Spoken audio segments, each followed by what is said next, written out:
فَإِنَّمَا اسْمُهُ پس بے شک گناہ ہوگا اس کا عَلَى الَّذِينَ یہاں تبدیل کر دیا ہے، عَلَى الَّذِينَ کہہ دیا ہے، جو من تھا وہ الَّذِينَ بن گیا ہے، تو گناہ ہوگا اس کا کن پر؟ يُبَدِّلُونَهُ جو اس کو تبدیل کرتے ہیں۔ تو یہ کہاں سے آ گیا ہے؟ تو اس کا مطلب ہے اس معروف میں یہ چیز شامل تھی، اللہ کے معروف میں یہ چیز شامل تھی کہ یہ کسی ایک بندے کو وصیت نہیں سنائی جائے، کچھ معتبر اور مستحکم افراد، باکردار افراد کو بلایا جائے، ان کے سامنے اس وصیت کو رکھا جائے اور ان کو بتا دیا جائے کہ یہ پھر انہی کے ذمہ لگایا جائے۔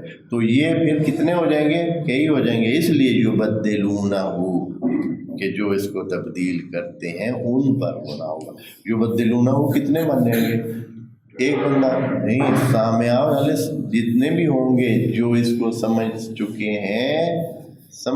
ہیں اور وہ راضی ہو جائیں تبدیلی پر۔ مثلا ایک بندہ تبدیل کرتا ہے تو باقی جو ہے وہ کیا؟ اب یقیناً اگر تبدیلی پیش آ جاتی ہے تو اس کا مطلب ہے باقی بھی راضی ہو گئے ہیں، اس لیے کہ ان کا کام تھا کہ وہ تبدیل کرنے نہ دیتے، اسی لیے تو ان کو بلایا تھا۔ اس کے باوجود کہ انہوں نے وصیت سنی تھی تو وہ چاہیے تھا کہ اس تبدیلی کو روکتے اور یہ تبدیل نہ ہونے دیتے۔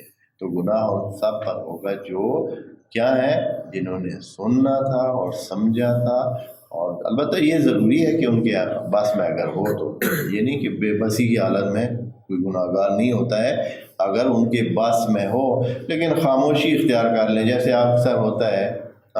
آپ سارے دوست بھی بیٹھے ہیں، بعض اوقات آپ کو پتہ ہوتا ہے کہ خرابی کدھر ہے لیکن خاموشی اختیار کر لیتے ہیں۔ پتہ بھی ہوتا ہے کہ کس نے وہ کیا ہے لیکن کوئی نام نہیں لیتا ہے کہ کس نے یہ خرابی کی ہے، چپ ہو جاتے ہیں۔ تو پھر کیا ہوتا ہے؟ خدا کریم فرماتا ہے یہاں سے تو بچت ہو جائے گی لیکن میرے یہاں بچت نہیں ہونی ہے۔ جس نے بھی تبدیلی